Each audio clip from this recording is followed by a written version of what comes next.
This is the very witching time of night, when churchyards yawn and hell itself gives up contagion to this world.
If I could have known of the strange and haunting experience that was waiting for me, I never would have driven any further into the hill country of central Texas. There are those who say that it was all a dream and that it didn't happen at all, nor could it happen in the 20th century. But I tell you, it happened.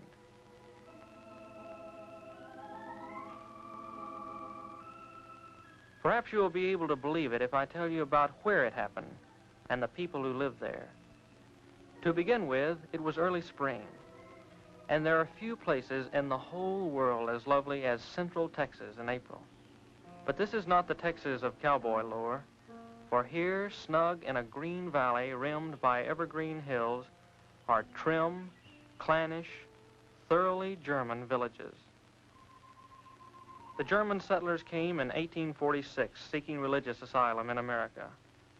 The green hills, the rocky slopes, and clear rushing streams reminded them of the hills beside the Rhine. From limestone outcroppings in the encircling hills, they built their thick-walled homes, most of them still standing, mellowed to amber by the sun, still occupied by descendants of the settlers. And they have kept the faith that made their grandfathers brave sickness, isolation, and Indian raids, so that it be kept alive. A characteristic of the valley is the great number of bells, church bells, the Abendglocken with evening bells. And there are the school bells which have rung for 100 years, calling the children to schoolhouses that were built by their great-grandfathers. Though English and German are spoken interchangeably, German is taught in the schools and is still the language of social contact and of the home.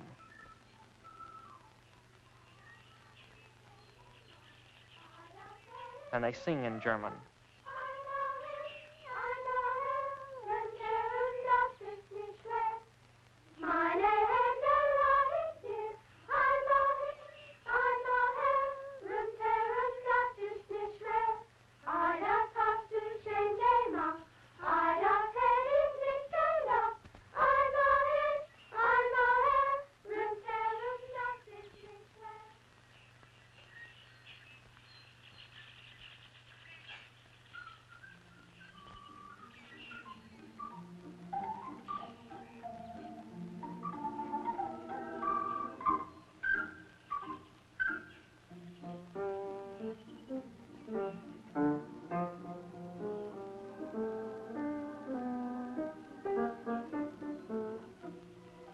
Yes, this was spring, the time of Sangerfest, the singing festival.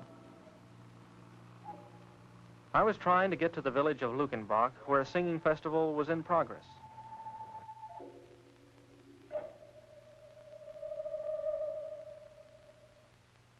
You can joke all you want to about how far a sports car can go on a gallon of gas, but when they're out, they'll sit there like any other car.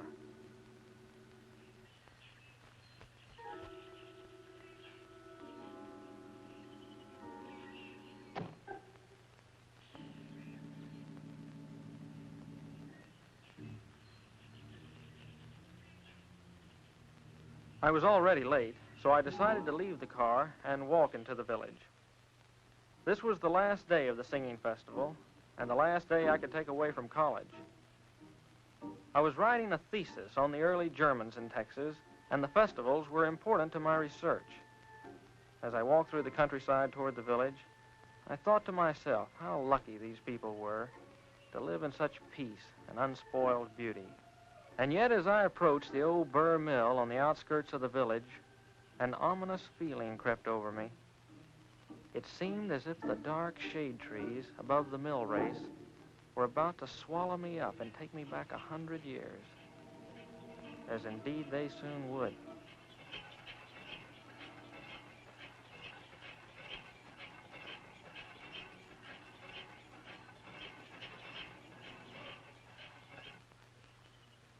Hello there. Wie geht's?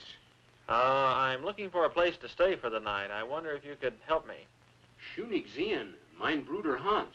Good beer, Wiener Schnitzel. Sounds good enough for me. Kirska. Her name was Kirska. It was a pity that such a lovely creature would be the one to tell me that I was too late for the festival. She was dressed in a costume of the old country and had taken some village children to the festival. She said that her grandfather would be glad to have me at the inn.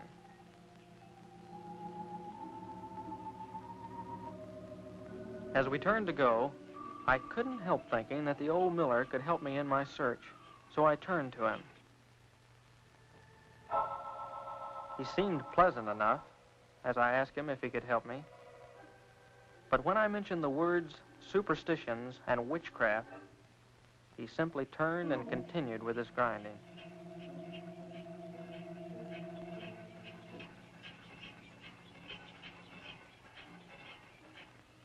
I dismissed the old miller from my mind as overly sensitive, and we started walking through the village toward the inn.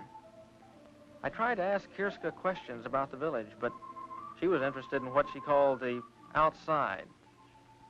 What it was like at college. What kind of clothes were being worn by girls her age. Suddenly I realized that I was out of place in this village, with its century-old homes and clean-swept walks.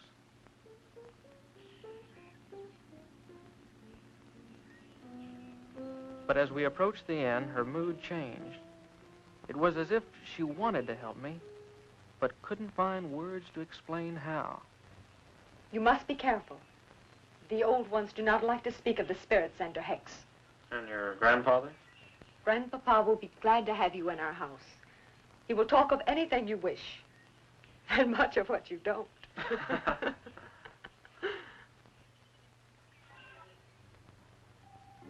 That evening, after a good German dinner by the fire, Hans Schunig, the innkeeper, puffed on his pipe and tried to find words to answer my questions.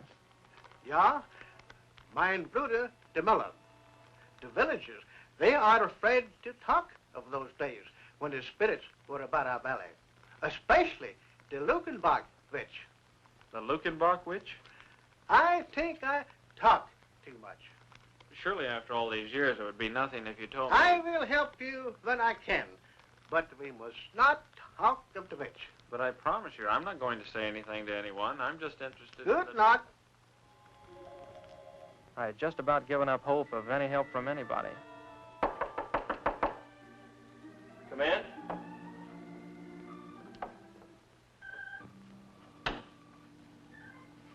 This water is fresh from the well. Thank you.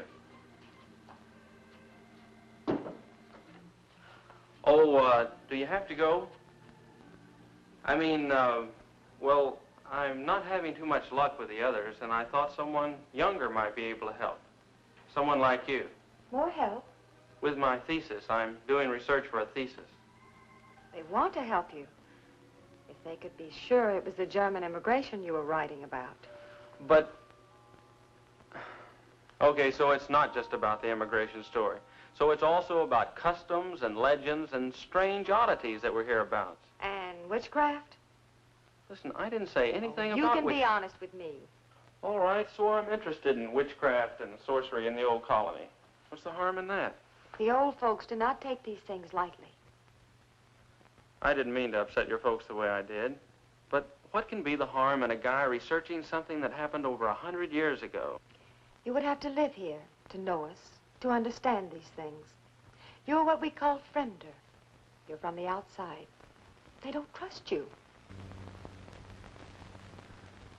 Are they trying to hide something? Don't you? Why are you so interested?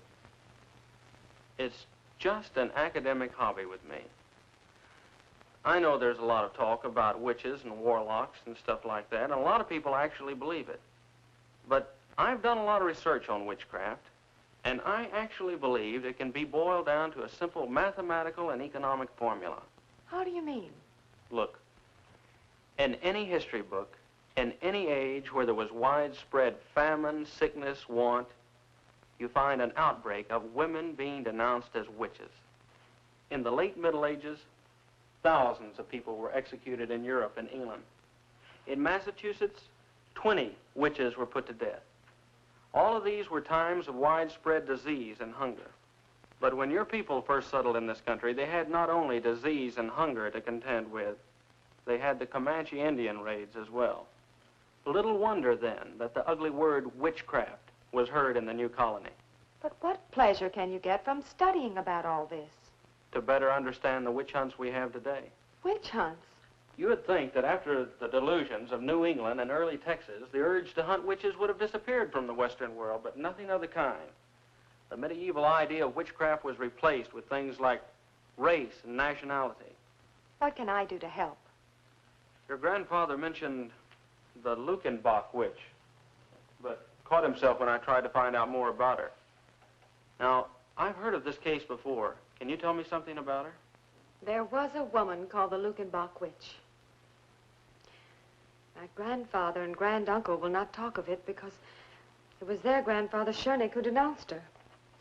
The settler that built this inn? Yes. In this very room. In that very bed. Don't leave now. I have an old book, very old, which will tell you all about it. But you must not tell the others about the book. You have my word. I'll just be a minute. Kirska. Yes. You have the sweetest smile. Is that what the college boys are telling all the country girls this year? No, I really mean it. I believe you. It's just that I don't ever really notice anyone until they get a little bothered and light up like a candle. You know, with your German good looks set off with something simple and black, you'd look like a little cameo. I'd better hurry.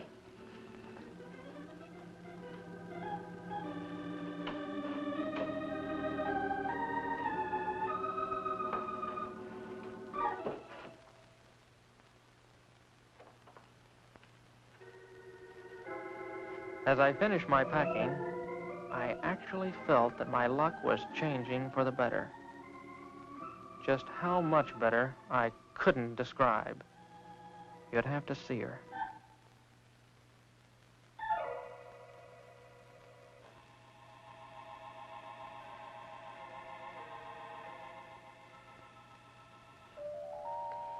You said something simple and black.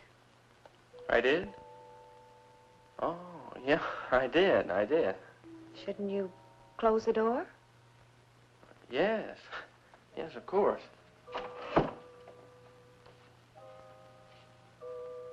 I'm not sure I've got you figured.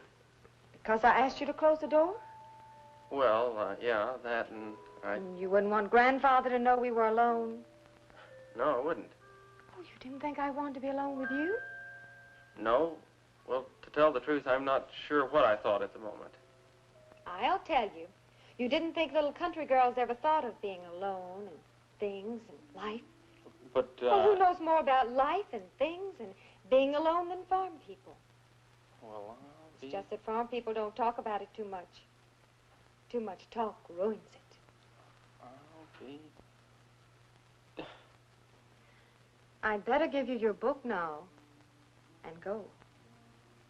Because after giving you your book, I have no reason to stay. Except on one condition. And That wouldn't be fair to you.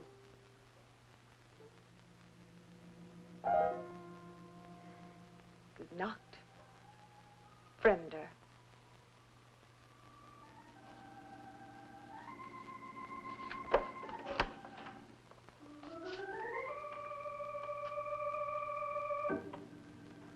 Well, I'll be damned.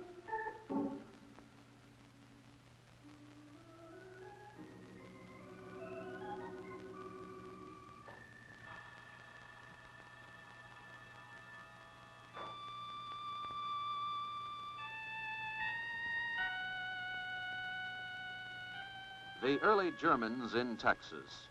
To understand and properly know how witchcraft and suspicion raised its ugly head in the early colony, remember that in the first year of the settlement, typhoid, sleeping sickness, and other bitter hardships were climaxed by an epidemic that took the lives of 200 of the 600 settlers.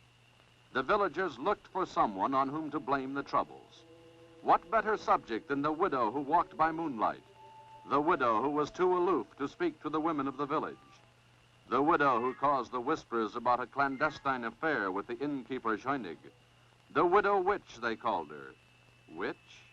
It must be remembered that this was a time when a man of power could conveniently denounce as a witch any woman discovered with him in his bed. Such a man was Otto Scheunig. Yeah.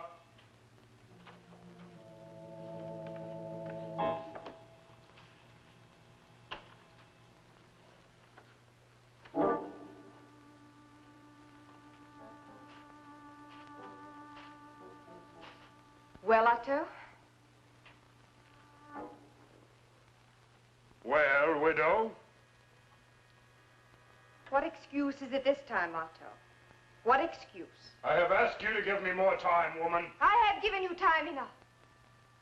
You must decide between us.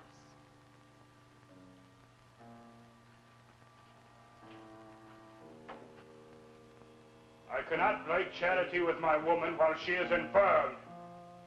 The villagers are talking. I hear their mouthing when I pass their doors. What are they saying, widow? They're saying that I have taken the bed of an invalid wife. They're blaming me for their miseries.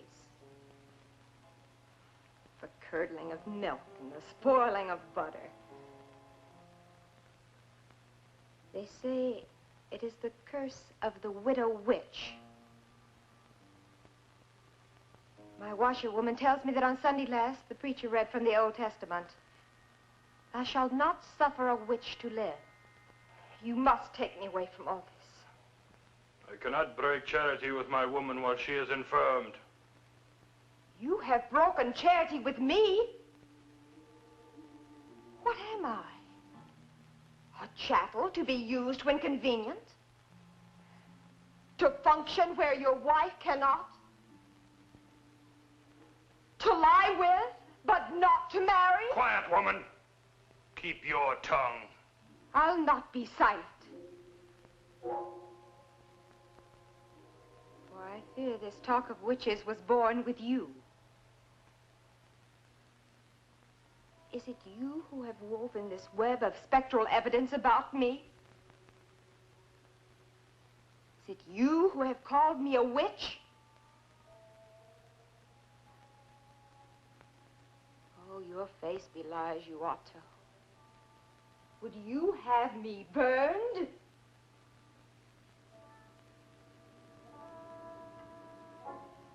Yes.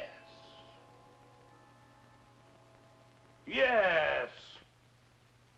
Witches are for burning. No!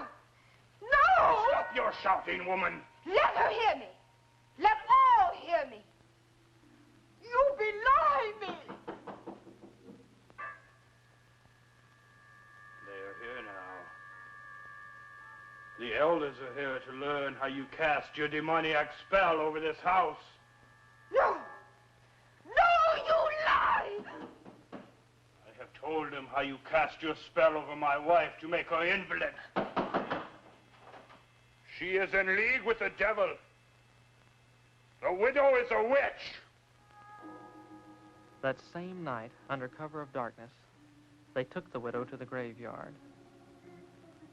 There are those who said that she waited proudly without fear, and that she whispered over and over, Tot au alle Schönigs, death to all Schönigs. I will return. And with the self-same spire, I will kill all who bear the name of Schönig.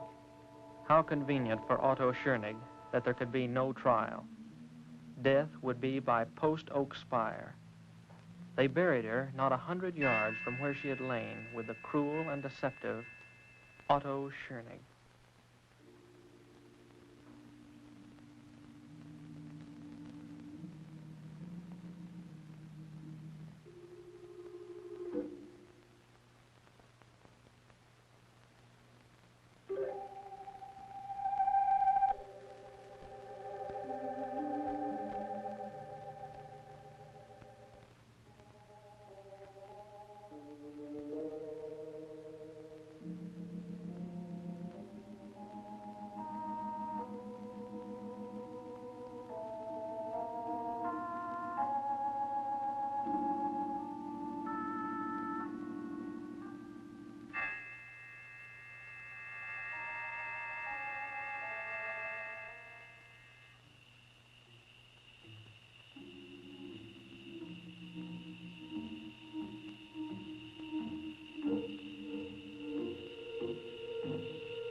There it was, the mummified face of the widow, with eye sockets staring.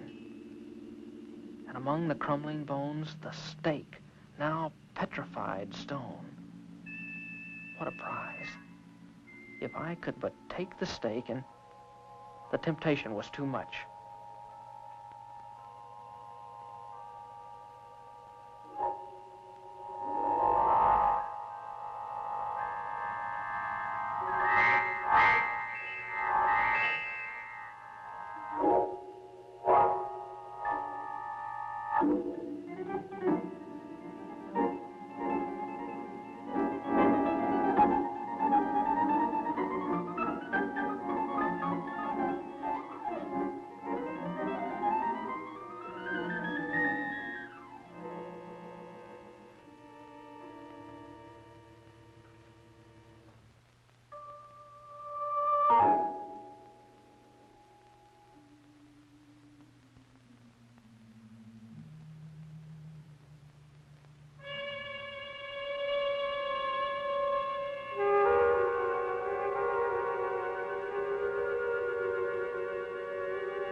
won by water.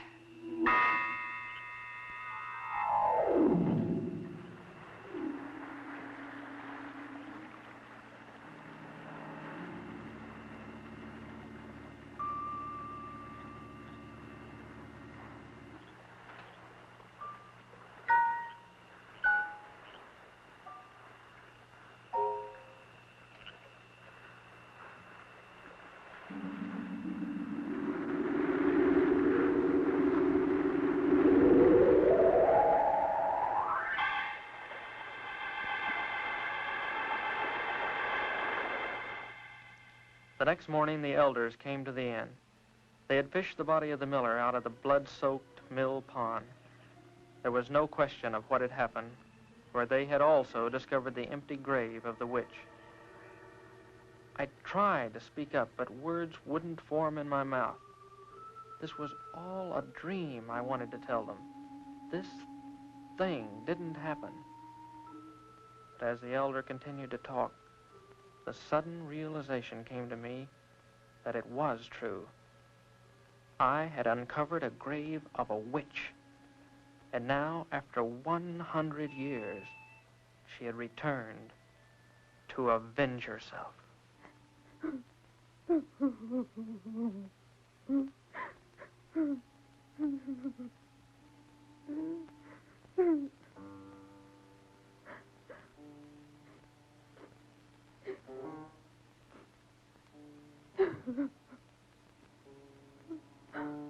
The elder warned that no one should leave or enter the village until the witch be found and return to her grave.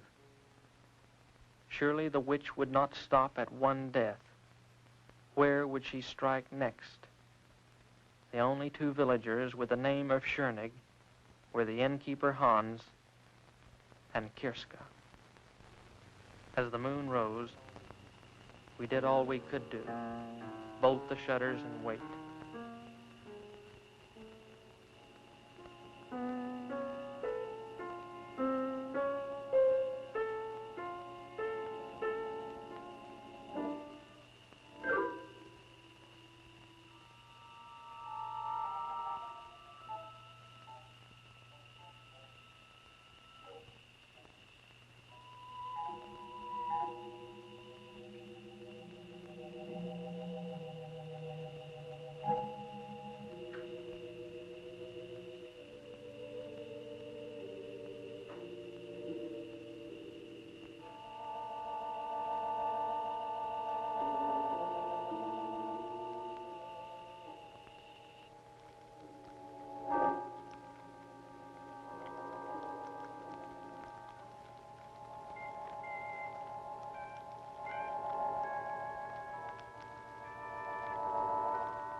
And won by fire.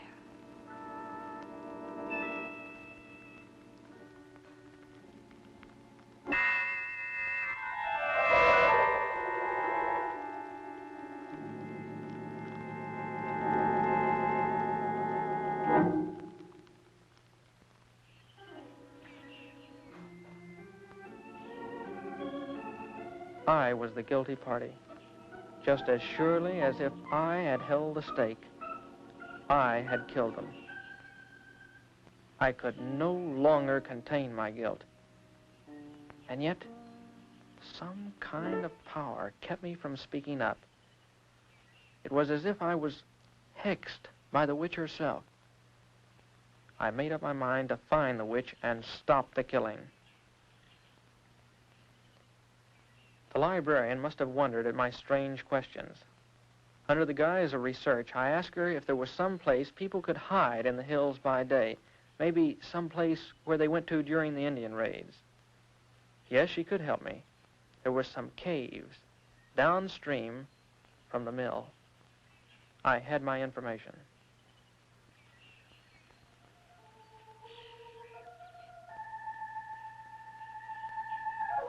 And so that night, as the moon bathed the hills with light, I crossed the mill race and headed toward the caves downstream.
As I watched, fascinated by this beautiful creature, I couldn't believe that here was a vengeful witch who had murdered 2 and was sworn to kill a 3rd.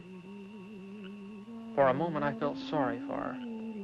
This lonely nymph, whose friends were water snakes in the moon. And she seemed to know every sound of the night.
As her eyes met mine, all thoughts of capture or punishment of the witch drained from my mind. I was helpless. Her power and beauty engulfed me, and I found myself completely obeying her will. I followed quietly as she picked up the gown she had torn from Kirska's back.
One by water, one by fire.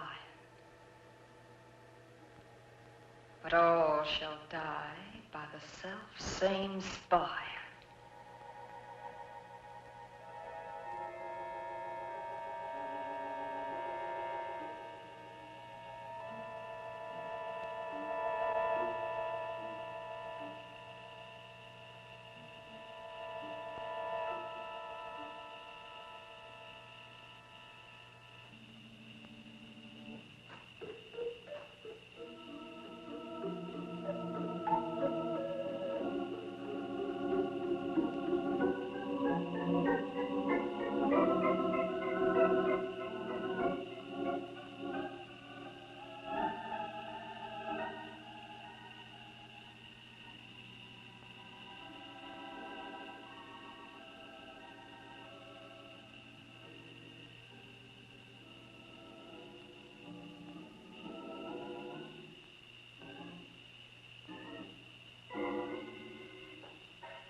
Later, in the cold gray light, I spread the dirt over the widow.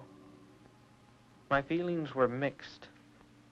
Here was a woman who had taken 2 lives. Yet she had been denounced maliciously and killed by the same stake. Was she witch or wronged widow? It is not for me to say. I am only glad that her tempest is over and she has returned to her 100-year sleep.